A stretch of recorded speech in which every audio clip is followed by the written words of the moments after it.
What's up, guys? Welcome back to the channel. Welcome back to the Bianconeri Zone for a post game live show, a proper one because I wasn't at home during the game, so I'm gonna do the live or the real breakdown at this moment in time.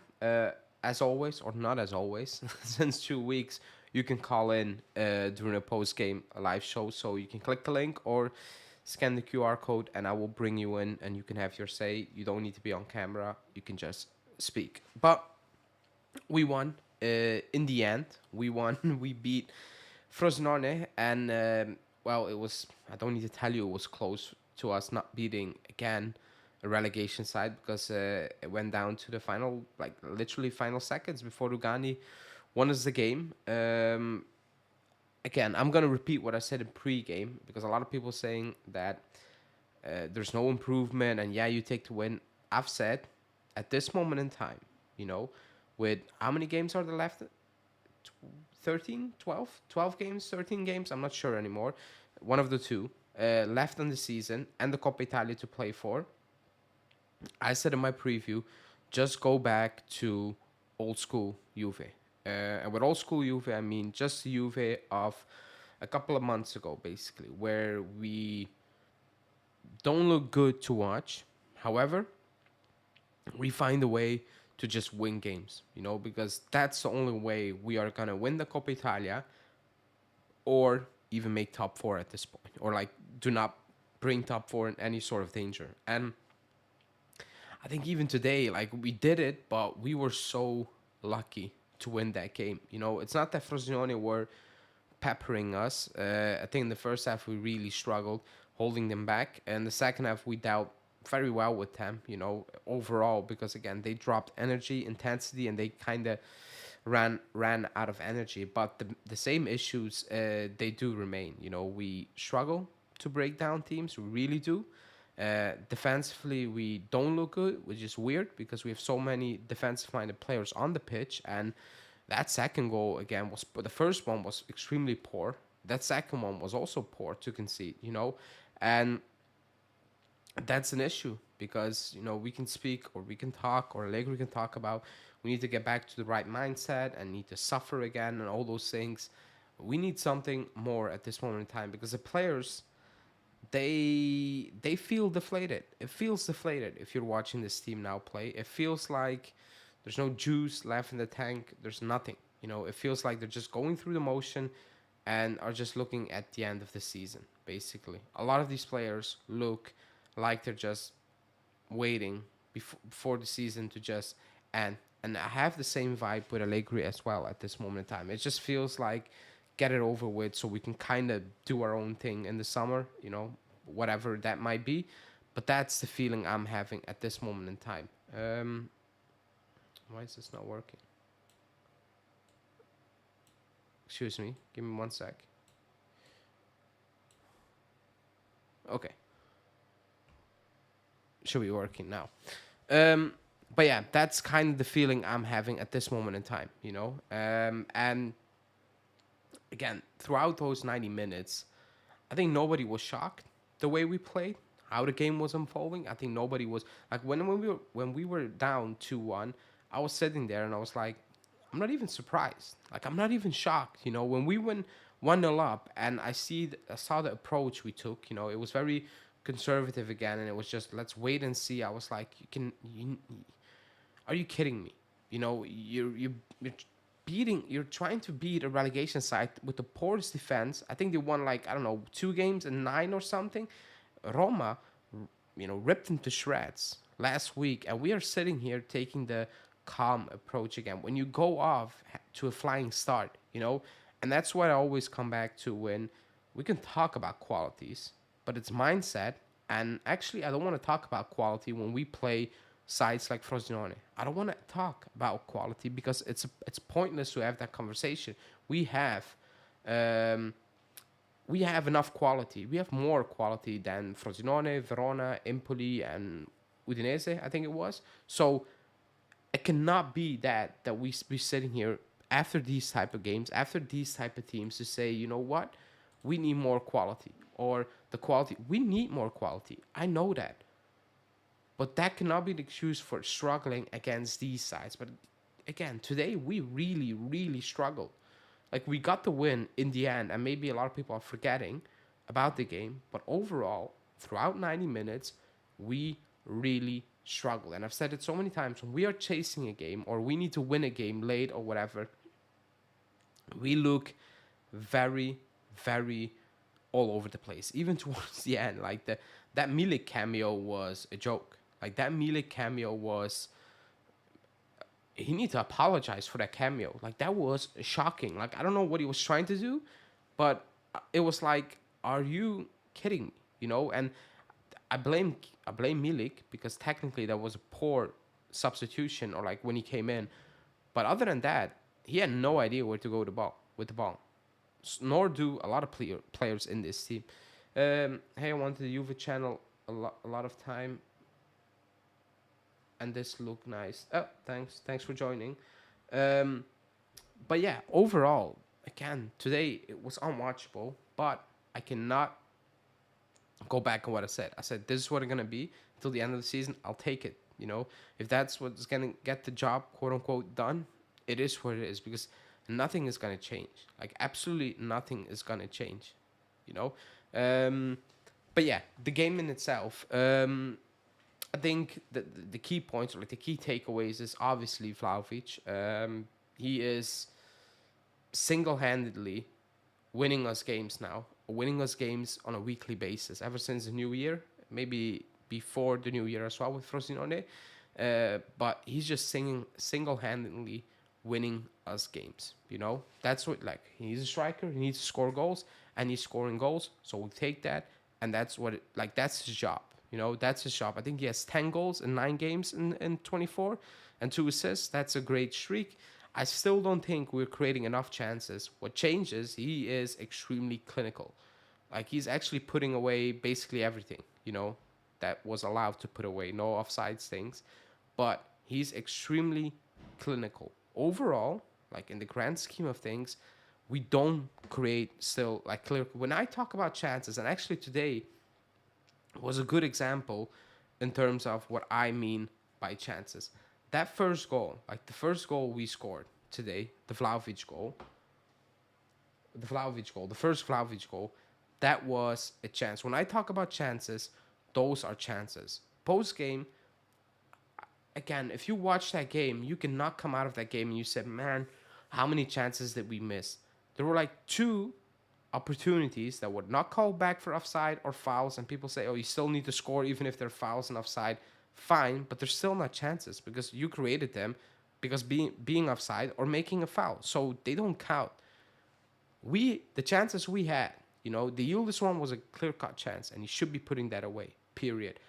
But other than that, it was Cambiasso forcing shots, Vlahovic forcing shots, or Alcaraz forcing shots at the edge of the box. We were not creating clear-cut chances. That remains an issue for this team. It just remains throughout 90 minutes, throughout the entirety of the season. It remains a big issue of this team. Damn it, there's a big fly in here. Give me 1 sec. Damn it. 1 sec, people. 1 sec. I'll be back in 1 sec, people.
Give me one more minute.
I'm sorry, people. I'm back. Probably not a lot of people have sticked around, but that was the biggest wasp I've seen in my entire life, and I couldn't catch him. So here I am, back. Okay.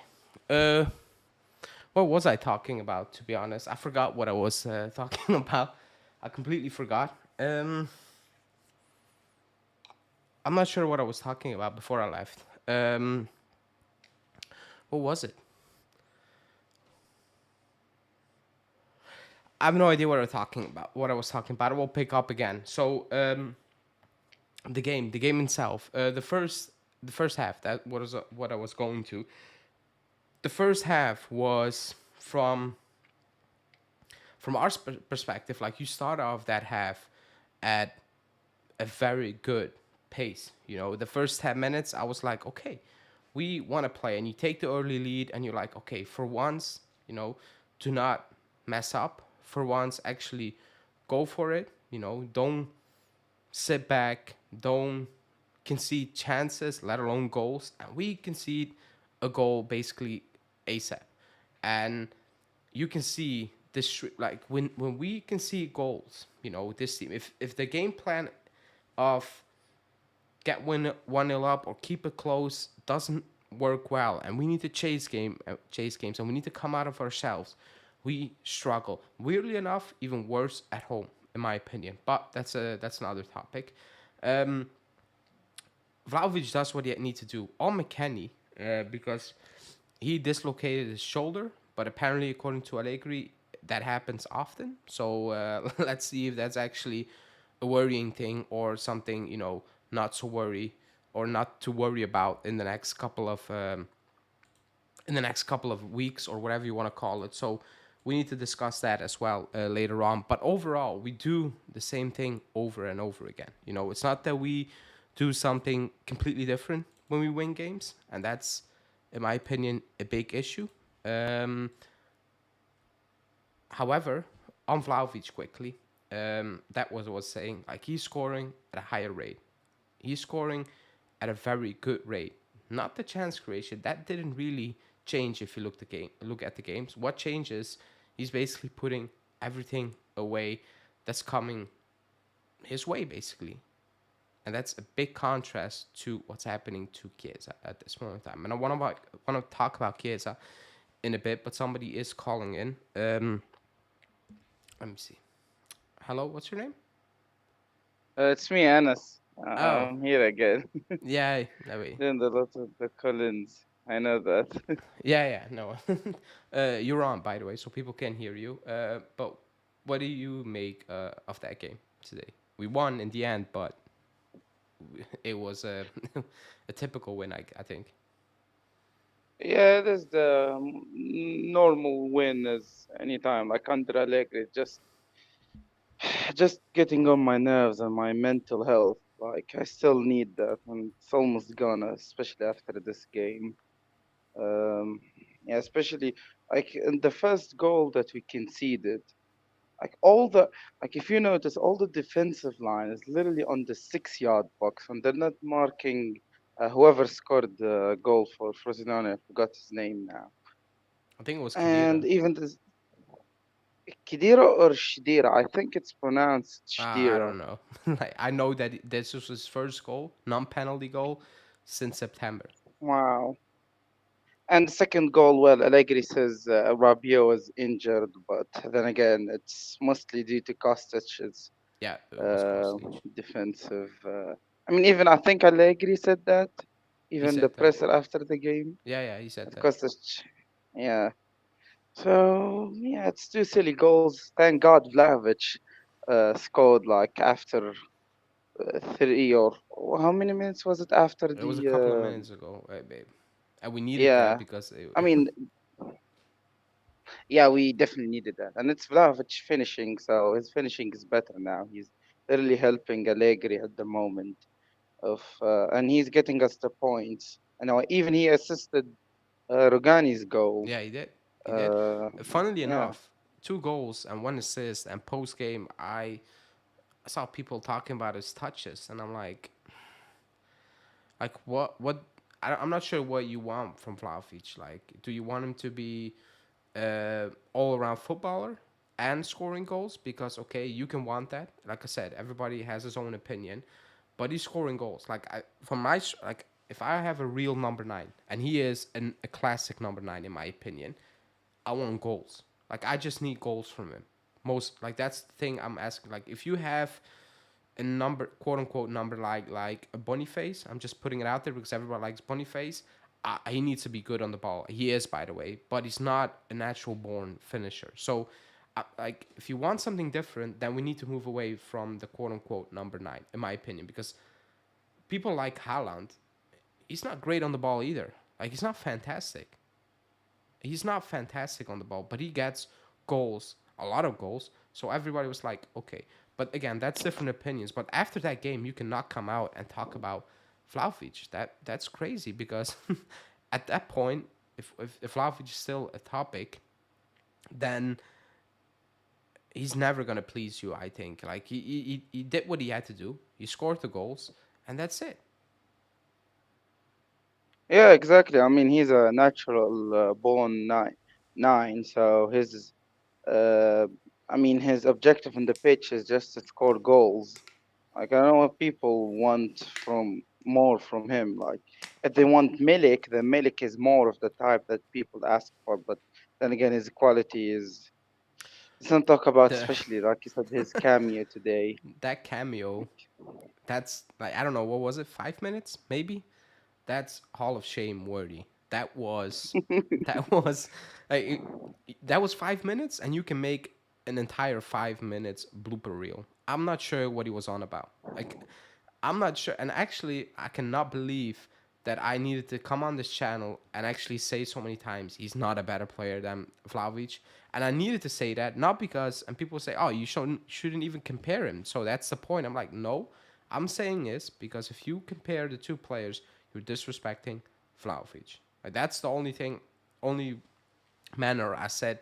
Stop pushing the Milik thing because he's not that guy. I'm not sure what he was doing when he came on, but that was a complete disaster of a substitution. You know, that It was a was. very complete disaster. Like he's been bad, like especially this season. Like I know about last season, his first was okay, but this season, like he's hit an all-time low with us, especially like his red with at the Empoli game. But yeah, since that, I really don't see any him. And I'm like, I know why, but I went to the debates with some of my friends who support Juve. Like, no, Milik is actually good. Like, what good do you see in him? I mean, he can get you the goals, but at the end of the day, you can't compare him to Vlahovic. Like, he can really see the difference. But I think it's just an agenda, like just supporting Milik and You, going against Vlahovic. you know what it is? And I will say, like, agenda. People think I have an agenda towards McKennie. I don't, you know.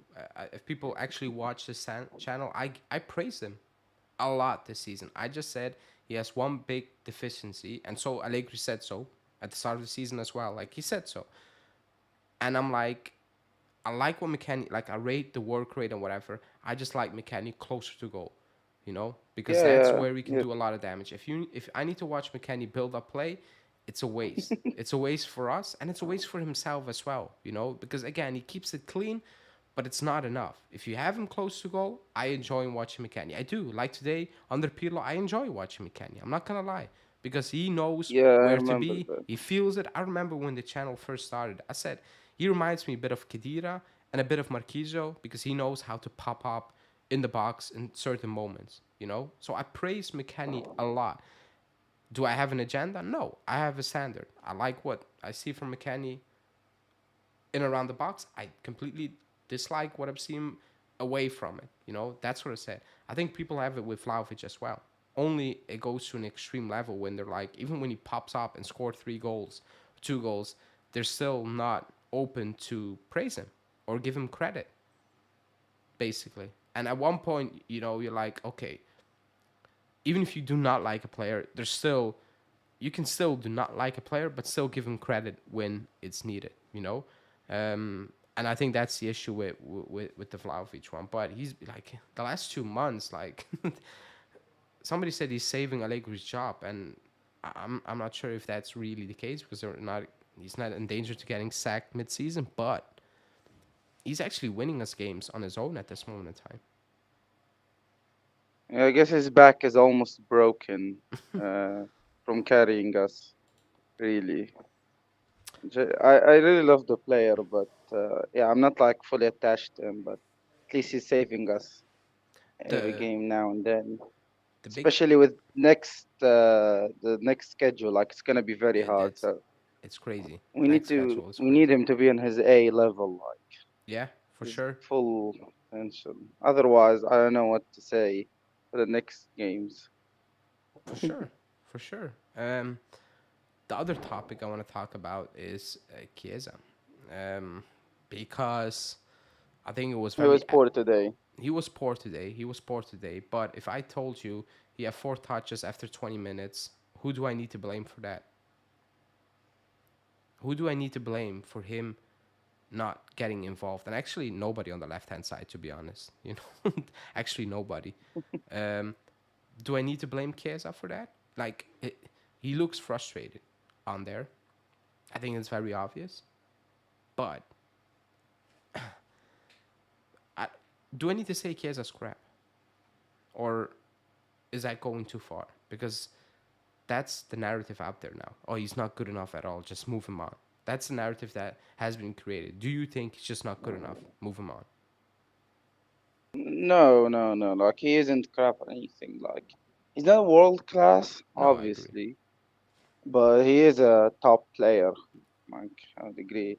It's just a mixture between mostly it's on well the coach and well his injury, but I can't really put the injury excuse. Like he's been fit for what now? Like a year and a half, Yeah, yeah. maybe like He's a year back and a half now. a year, a full year. So So yeah, so basically, like you can't say that oh he's still injured, he needs time.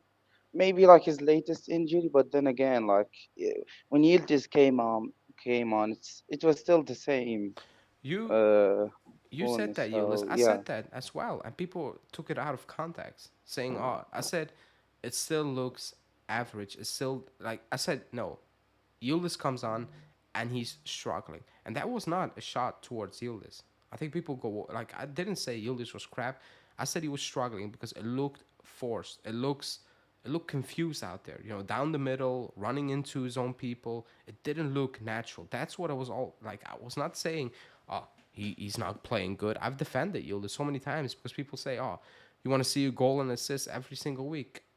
No, I'm not asking that from Yildiz every single week. However, when he came on, it wasn't like, wow, you know, he got more involved because he's a different type of player, you know, and he runs down the yeah, middle, he yes, drops in deep. That was a difference. But overall, I still thought he was struggling like Chiesa. And Chiesa has himself to blame as well, himself to blame because he's doing basic yeah, stuff wrong. However, post game, and I recorded a video on it, so I'm not really gonna repeat myself. So I'm gonna you, you can speak on it. I think Allegri called him out. I think he threw him under the bus a little bit because he was that asked about Chiesa, and I think he had enough, and he said, you know what? I played him as a second striker, but I see he wasn't getting involved, so I moved him down the wing because Chiesa told me that he loves to play more on the wing. So I played him on the wing, but then he's far away from the action. So for me, I think that was a clear shot because he basically said, you know what, I wanted this for Chiesa, but he wants to play that way. So I said, you know, play that way and figure it out, and it still wasn't good enough. Now, really quickly, I, I don't want to get into technical details, but playing on the left in a 3-5-2 or in a system with actual wingers is a big difference. I know people do not like it to hear it because they will look at heat maps and say, oh, but he's on the left. It's not the same thing. Anyone who played football a little bit knows it's not the exact same thing. It's a big difference. But that's a different point. Do you think he took a little shot by saying, Chiesa told me he wanted to play on the left, so I moved him to the left, basically. yeah. With Chiesa's situation is really hard, especially with Allegri, since like you said after the presser. Like I was also shocked. Like they just threw him under the bus and because oh he doesn't want to play a left striker. He wants to play on the left wing. So I just put him on the left. But he's like said deterring away from the game. Like bro, like you know that Chiesa isn't fitted for that role, so you can't really blame Chiesa like asking for this stuff. Like come on man, like you can't be that serious. Bro, like there's two different between playing as a left forward or as a left wing. Like there's a big difference between them. And I know it's like saying that Chiesa. like usually is he isn't like yielded. Like he always keeps his face down and just tries to dribble and make stuff, make things happen on his own more than getting involved with the team. But and just Allegri like trying to say, "Oh, Chiesa is in the wrong because I'm right, and he needs to play on the left forward whether he likes it or not." But again, like today, I just see Chiesa really frustrated, and I think with the contract situation, like it's going really bad. Especially, he looks really frustrated, and all the Ye- signs says that. Yeah. Oh, I want to say something. I mean, No, so I agree, and thanks on Harley Fun. The Trezeguet one gave me an idea, but that's true. Yeah, like I think it's very obvious that if Allegri says Chiesa's not staying, I think we can all say that now, right? Because it doesn't look good. It doesn't mm-mm. look natural. It look a bit forced. It looks unhappy. It doesn't look good for anyone, to be honest. Not for him, not for us, and also not for Allegri at this moment in time. It looks good for absolutely nobody. And there are no winners in this situation, only losers. I think that's the Mm. most important thing. Like, if you like Chiesa, like whatever, like there are no winners in this situation. Oh, but Yildiz can play there. What's like okay? I like Yildiz, and he should be playing as well, but it's not gonna happen. He's not gonna play all three of them. However, that's still an idea out there. Like it's not that it's impossible to do so. Also, yes, Yildiz is good, but what's the like if you're a top club, shouldn't you have multiple good players? That's my point. You know, people try to overlook that part. They're like, oh, but we have Yildiz, but we should have Yildiz and Chiesa. It shouldn't be one or the Yes. other. That's my issue. Like that's what frustrates me the most because an environment has been created at this moment in time that's become very weird, like a culture of you need to pick one or the other. You cannot have both. Only at this club we cannot have both, which is so extremely frustrating. But it's reality at this moment in time. It really is. It's gonna be one of the two. I think. I mean, Mm. we don't know for a fact, but at this moment in time, we can all say like it's 99% chance that's gonna be the case, right? Yeah, it's most likely gonna be Chiesa that's gonna leave more than Yildiz because if you notice Allegri's pressers, he praises Yildiz more than Yildiz now. So Yeah. I don't know really about Chiesa. Like he's gonna say like if you give Allegri the choice, I would say like almost 70 to 80% that he would choose Yildiz over Chiesa, especially like with the stubbornness with our 3-5-2. Like if he's gonna be sticking with this formation, then would likely love to have Yildiz more than Chiesa because I don't think Chiesa even would want to play as a wing back. So In this formation, that's I another. agree. I agree. In this formation, I agree. And I know Chiesa played wingback at Fiorentina, but he still looked better out of the wingback position, even at Fiorentina, because he played multiple positions Yeah, at yeah. Fiorentina.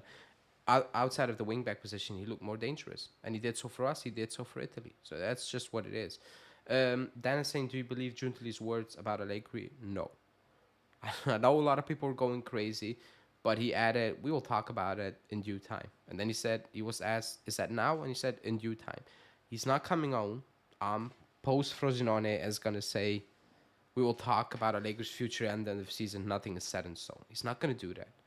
He's gonna back him. He's gonna overdo it, and he did overdo it, I think. But I don't expect him to come on and say, "We're not sure about his future."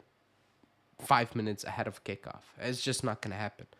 It's just not gonna happen ever. So I still think there are rumors enough to suggest, excuse me, that they're thinking about a different direction from good sources. So I don't believe Giuntoli's words because he's not coming out post game and saying, "I'm not so sure about Allegri. Let's see at the end." Like he's not gonna do that. He's not gonna destabilize or pour oil already on a burning fire. Like that's just not gonna happen. So no, my answer is no. I do not believe his words. Um, what I do want to ask you is before we wrap it up, and I know I missed quite a lot with the fly incident, but it is what it is. Um, the It is sent by Allegri. excuse me, The fly, the fly. that was one of the biggest wasps I've seen in my life, and I couldn't catch him. He was wild. Damn. He was wild, but I got him in the end. But the last question or topic is: we concede a lot lately, goals and chances, both of them. You know, but we still play with so many defensive-minded players. What changed? Is it just as simple as the players lost all belief and they're like, man, season well, we were trying to win the Scudetto, but it's completely gone. So whatever, you know. Is it that, or is it he squeezed all of it out of it, and now it's just breaking down? You know, the magic has gone. Like, or is it a mixture of both? Because we looked extremely vulnerable against any of these relegation sides. Maybe not so much Empoli, you know, because of the red card. Maybe that's a bit weird. And even Udinese in the second half. But overall, we shouldn't be struggling even defensively against the inside. So what is the issue? What changed compared to all the games leading up to Empoli? Yeah, it's mostly like you said, it's a mixture of both. Like the players, it's mostly like I'd say 70-30. It's Allegri squeezed out all of the magic, and 30% is on the players not believing in like they don't believe in the Scudetto, so they're just like, you're just gonna play and we're gonna make top four anyway. So it's not that hard of the league isn't the best to not make top four in it, especially with the quality in our team. And like I said, also Allegri squeezing out all the magic that helped us win all these points. But then again, the next schedule is going to be very hard to play in this way because you're not going to play, you're going to be playing the relegation sides. Like the only easy games in this run now, you might say Torino or Cagliari, Well, maybe. do you remember our away But games to Cagliari? They're not I fun. mean, I know they're not fun, but like I said, they're the least of our Yeah, worries. yeah. Like 'Cause, it's a tough run. It's a tough running. yeah, it's a really tough run. So I just hope that Allegri finds a way to, I don't know, do his magic or voodoo, whatever black arts he's on, and just say to the players, "Hey guys, just need to make top four and win the Coppa Italia, and not be that because if we play that vulnerable against Lazio, it's gonna be a hell of a game, I would say. And if for next week's game against Napoli, which is I heard some rumors that maybe Locatelli and Meretti and Alcaraz could be in the starting Yeah, we lineup. have no choice now. Like, Rabiot Yeah, was probably gone for a while because he broke. I think his toe, something like it's y- like yeah, based on the his toe. picture, it Like I looks seen the broke. picture. It looks Yeah, broken. it's So if that's broken, he's not gonna play for a while because you cannot play like that. Like that's you cannot kick a ball like that. So McKennie and apparently, McKennie too. Yeah. yeah, but Allegri said it happens often with McKennie. So that Yeah, was I noticed strange. that. It does happen a lot with McKinney. Like So his shoulder maybe always yeah, I know it's dislocate. dislocated, Norbert, but like it's his toe, and on the picture that looks painful to kick a ball. Like it really does. You know, it looks Yeah. broken, it's dislocated, but I don't think how I'm not sure how he's gonna kick a ball. For McKennie, I think even if he misses the Napoli game, he can be back much sooner. You know, but I mean, at least he dislocated his shoulder to help the team, especially the tackle that he that made after was that his was mistake. crucial. That was crucial, and that was crucial. Oh, also Allegri said they popped it back in immediately. So I'm not sure if he's gonna play against Napoli. I hope so because we do have issues. If not, Yeah. um, When did Rabiot's injury happen? Was it when Bremer yeah, shot that yeah. ball? Yeah, I remember he was. Like he needed to just Oh, lay it off to Bremer. I'm not sure what he was trying to do there.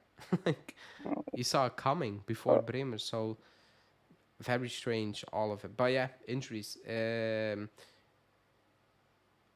I think McKennie will probably not be there for Napoli. I think it's gonna be a I think bit he's too gonna be soon. on the bench, Maybe, yeah, but I maybe. think Rabiot, yeah, Rabiot was probably gone for a while. Rabiot is done for the next I two to think, 3 weeks, I would say. yeah, it's not that he's playing well. Ever since too, he's not playing well this New Year and Well, after the injury at all. So let's see what the fans will say. The ones that support Rabiot. If we start to lose games, then we have like, lost oh, games with Rabiot is Rabiot. injured. We have lost games with Exactly. Rabiot. So that mid had So they're gonna completely done. say, oh, we lost games Yeah, because Rabiot isn't there. I even hear it from the commentators after the game, like sometimes say, "Oh, Rabiot isn't there," or even today, like the goals conceded because Danilo wasn't there. Like, nah. what you mean Danilo wasn't there? Like, if he was there, we would have conceded otherwise. So it's not Yeah, that we've big conceded with Danilo and a with deal. like it's Exactly. um but yeah, we're gonna wrap this one up because it's very late. I will have a post game or like the live show with the members tomorrow With as well. Norbert. Yeah, and Malik, so stay tuned for that as well. I said there was gonna be a podcast this week, but I need to skip that with Julian because something came up. So hopefully we can record that anytime soon. I need to wait and see. But other than that, people, thanks for watching. Thanks for calling in, my guy. Appreciate it. Anas. Yeah, and as I know your, I know your name. I was just, but thanks for calling in again. Anas. Like the I video, know it, man. subscribe to the channel, and I will see you guys back tomorrow.